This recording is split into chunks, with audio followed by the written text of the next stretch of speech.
Welcome to Odia digital learning पिलामाने आज आम षष्ठ श्रेणी गणित पाठर नवम अध्याय पढ़ी आसुवा चतुर्भुजर अंतर्देश और बहिर्देश विषय जानिबा।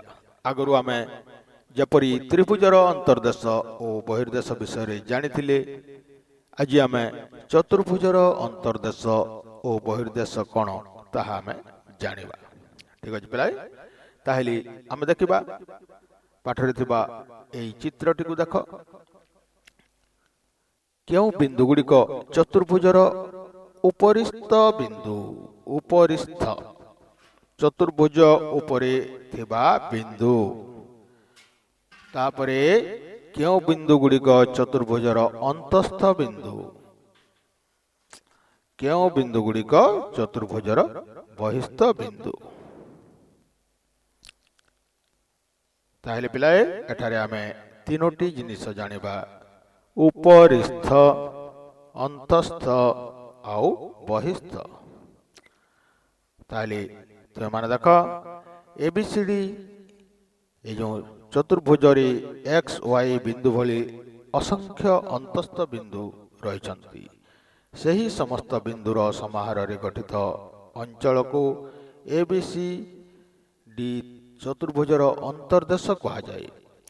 एक चतुर्भुजर समस्त अंतस्थ बिंदुर समाहार रे गठित अंचल को चतुर्भुजर अंतर्देश कहा जाए।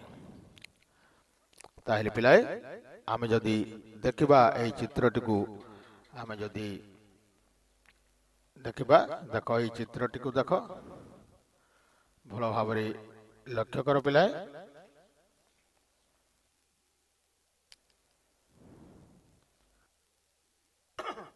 ए चित्रटी को देख पिलाए एटा हला एबीसीडी त्रिभुज ए बी सी आउ डी एटा हला त्रिभुजर शीर्ष बिंदु एटा हला त्रिभुजर शीर्ष बिंदु देखिल तापरी यार भितरी ए जो त्रिभुजर भितरे असंख्य बिंदु एपरी रही पारे। तो माने जदि देखिबा पिलाए असंख्य बिंदुर समाहार एई जगाटी एपरी असंख्य बिंदु रही पारिबो।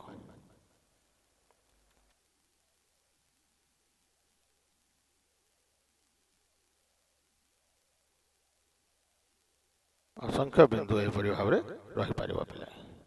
ताहले आमे जानिबा एई भीतर अंश को आमे अंतस्थ कहिबा। एई भीतर अंश को अंतस्थ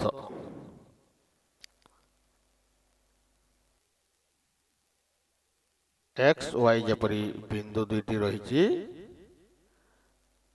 एटा हला अंतस्थ बिंदु आउ एफ ए जो एफ बिंदु अच्छी ई अच्छी ये होची उपरिस्थ ये होची उपरिस्थ चतुर्भुजर ता धार उपरे अच्छी।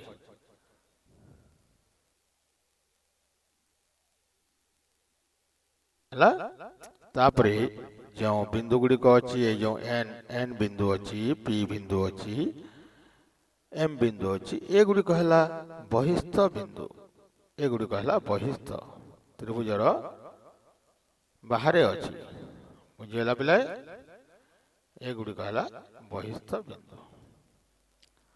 एपरी आमे देखिले देख आमे कोन देखिले उपरिस्थ ए जो एफ उपरिस्थ अंतस्थ एक्स वाई बहिस्थ पी।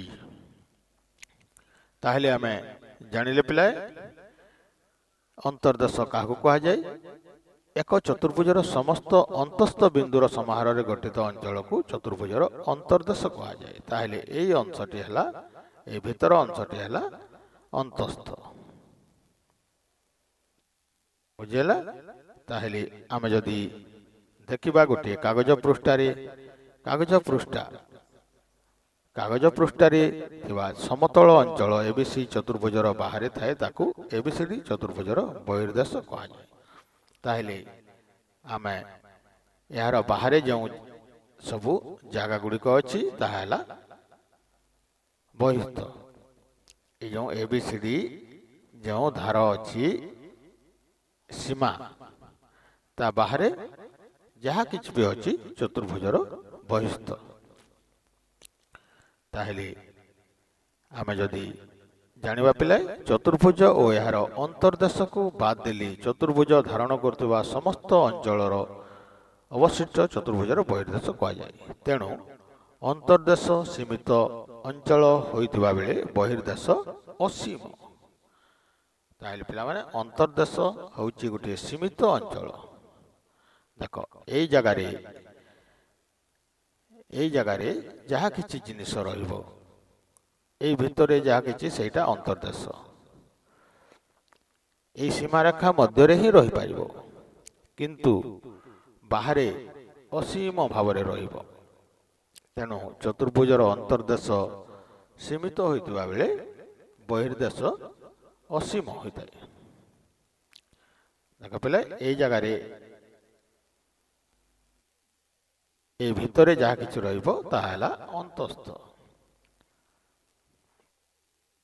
କିନ୍ତୁ ବାହାରେ ଅସୀମ ଭାବରେ ରହିପାରିବ। ଏଇଟା ଯେମିତି ଗୋଟିଏ କ୍ଷେତ୍ର, ମାନେ ଏଇ ଯେଉଁ ସୀମାରେଖା ଅଛି ଧରାଯାଉ ଏଇଟା ଗୋଟିଏ ଜମିର ଆଡି। ଏଇ ଆଡି ଭିତରେ ଜମି ଭିତରେ ଯାହା କିଛି ଚାଷ କରିବା ଗୋଟେ ସୀମିତ ପରିମାଣର ଚାଷ କରିହେବ, କିନ୍ତୁ ଏହାର ବାହାରେ ଅସଂଖ୍ୟ ପରିମାଣରେ ଆମେ ଯେକୌଣସି କାମ କରିପାରିବା। ତାହେଲେ ପିଲାମାନେ ତୁମେ ଆଜି ଜାଣିଲ ଚତୁର୍ଭୁଜର ଉପରିସ୍ଥ ହେଲା ଏଇ ସୀମା ଉପରେ, ସୀମା ଭିତରେ ହେଲା ଅନ୍ତସ୍ଥ, ସୀମା ବାହାରେ ହେଲା ବହିସ୍ଥ। ତାହେଲେ ଆଜି ଆମେ ଜାଣିଲେ ଚତୁର୍ଭୁଜର ଅନ୍ତସ୍ଥ, ବହିସ୍ଥ ଓ ଉପରିସ୍ଥ। ଠିକ ଅଛି ପିଲାମାନେ, ଆଜି ପାଇଁ ଏତିକି। ଆଗକୁ ଆମେ ପୁଣି ଏଇ ଚତୁର୍ଭୁଜ ବିଷୟରେ ଆହୁରି ଅନେକ କଥା ପଢ଼ିବା। ଧନ୍ୟବାଦ।